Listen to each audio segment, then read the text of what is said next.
तो गाइज ये बूढ़ी काकी वाला जो चैप्टर है उसका सेकंड पार्ट, और इस पार्ट में हम ये पूरे चैप्टर को फिनिश कर देंगे। तो चलिए इसका ये आखिर जो बूढ़ी काकी कहानी है इसके अंदर क्या बताया गया है वो हम स्टार्ट करते हैं।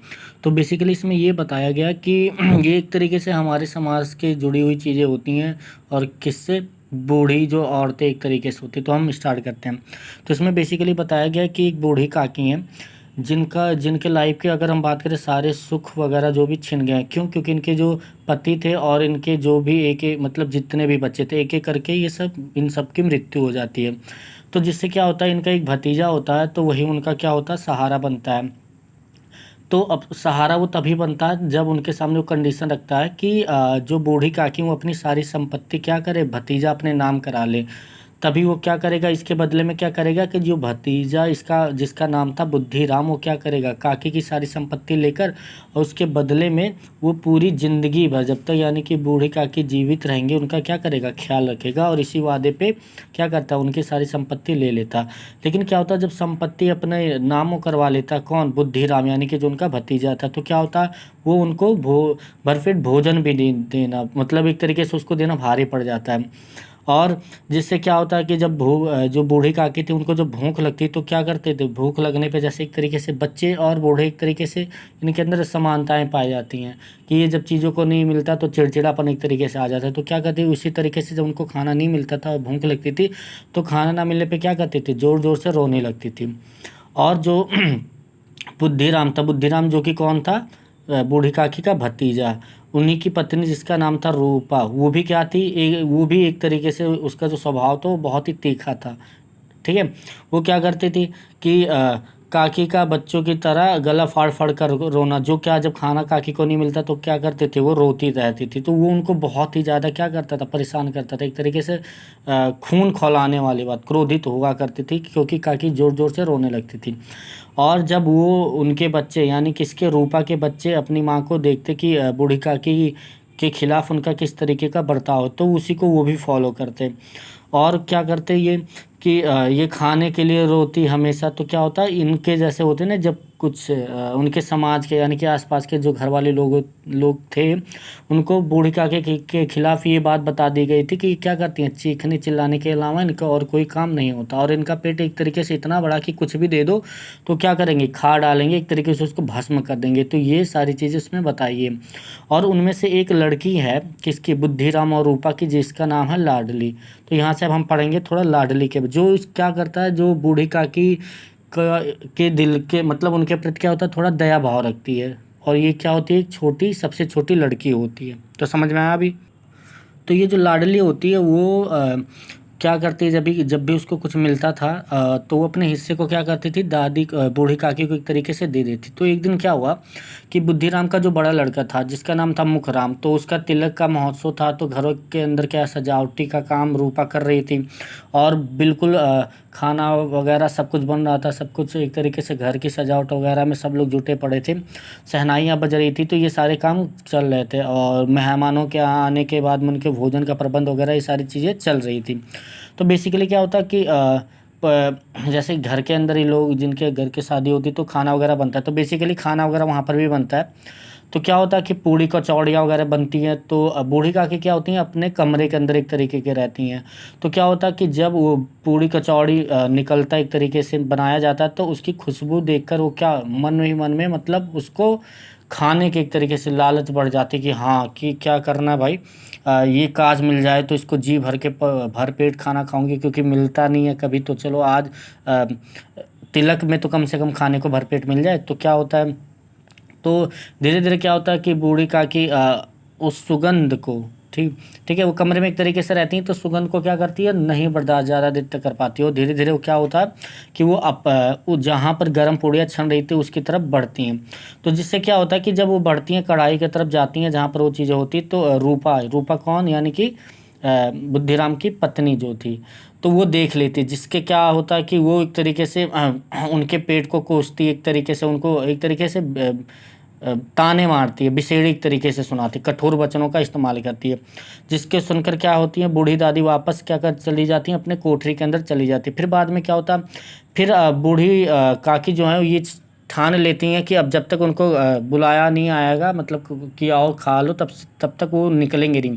तो बेसिकली क्या होता है कि फिर भी क्या होता है, ऐसे धीरे धीरे बहुत सारा टाइम बीत जाता है, फिर भी बूढ़ी काकी को कोई बुलाने के लिए नहीं जाता, तो जिससे क्या होती है, बूढ़ी काकी अपने आप को फिर रोक नहीं पाती है, और फिर वो धीरे धीरे क्या करती हैं, जहाँ पर खाना वगैरह बन रहा था वहाँ पर धीरे धीरे अपने आप को फिर ले जाती हैं, और खिसकते खिसकते हो जाती हैं। तो फिर क्या होता है, इस बार बुद्धिराम देख लेता है, और वो गुस्से में इतना मतलब गुस्सा हो जाता है बूढ़ी काकी को देख के, कि वो दोनों हाथ को पकड़ के घसीटते हुए उनको क्या कोठरी में ले जाके पटक देता है। फिर क्या होता है, फिर मेहमान वगैरह जो होते हैं उन सबको विदाई मतलब मिलती है, वो सब जाते हैं, खा पी के जाते हैं, फिर ये लोग आपस में बैठ के खाते हैं। और इसके बारे में फिर क्या होता है, लेकिन बूढ़ी काकी जो थी उनको खाना नहीं खिलाते, और ये उनकी सज़ा के रूप में एक तरीके से, कि उन्होंने ऐसा काम किया तो उसको सज़ा देने के लिए मतलब वो क्या करते हैं, उनको खाना नहीं देते।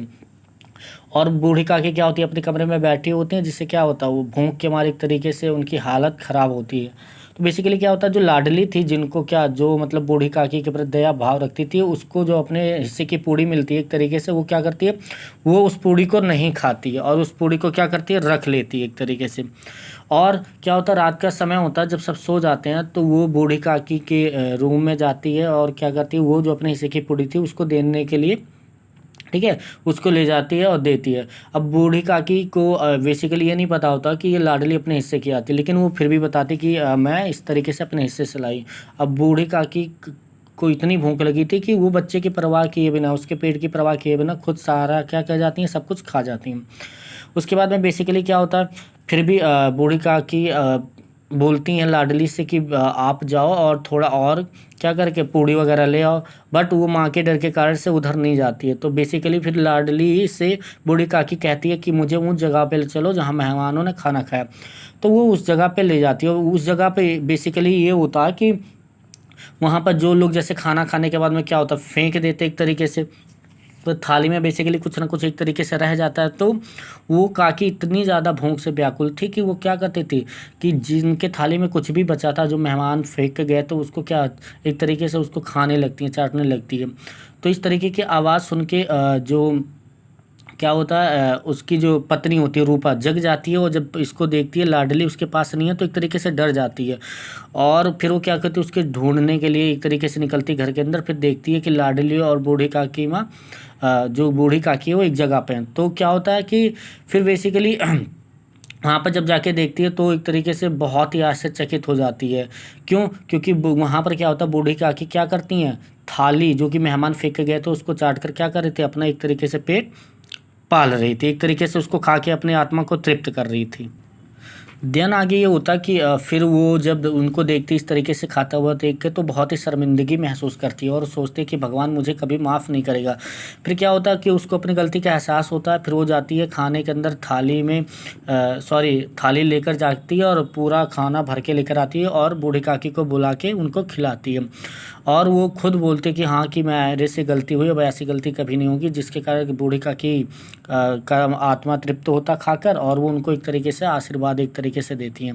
तो बेसिकली यहाँ पर ये पूरी कहानी थी वो जो कि फिनिश हो गई। बट अब हम देखते हैं इसके आगे, जैसे समीक्षा दिया गया, तो समीक्षा के अंदर यही चीज़ है कि जो आपने पढ़ा, ये जो कहानी पढ़ी, उसी को क्या करना है, एक तरीके से दोबारा से उसी को एक्सप्लेनेशन अगर आप देखोगे तो वही एक्सप्लेन किया गया।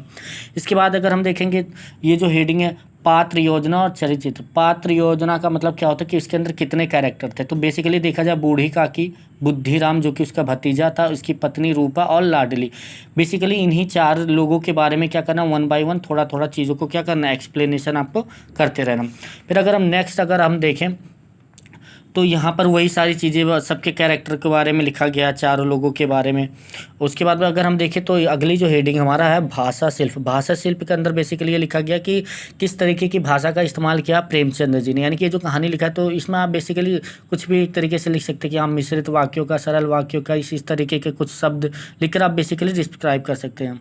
फिर अगर हम लास्ट इस चैप्टर का अगर देखें, जो हेडिंग एक तरीके से निष्कर्ष, यानी कि इस कहानी को पढ़कर हमें क्या सीख मिलती है, किस तरीके के, तो बेसिकली खाली कहानी के पॉइंट्स को लिख के फिर हम ये समझा सकते हैं कि हाँ नहीं भाई कि हमें भी उनके प्रति दया भाव रखते हैं क्योंकि क्या होता है जब वो बुढ़े हो जाते हैं तो हम उतना ध्यान नहीं देते, और बेसिकली बुढ़े लोगों के अंदर क्या होता है कि चिड़चिड़ापन ज़्यादा होता है। तो ये सारी चीज़ें इसके अंदर हम आप क्या करते हैं एक्सप्लेन करके यहाँ पर आपका ये पूरा चैप्टर ख़त्म हो गया।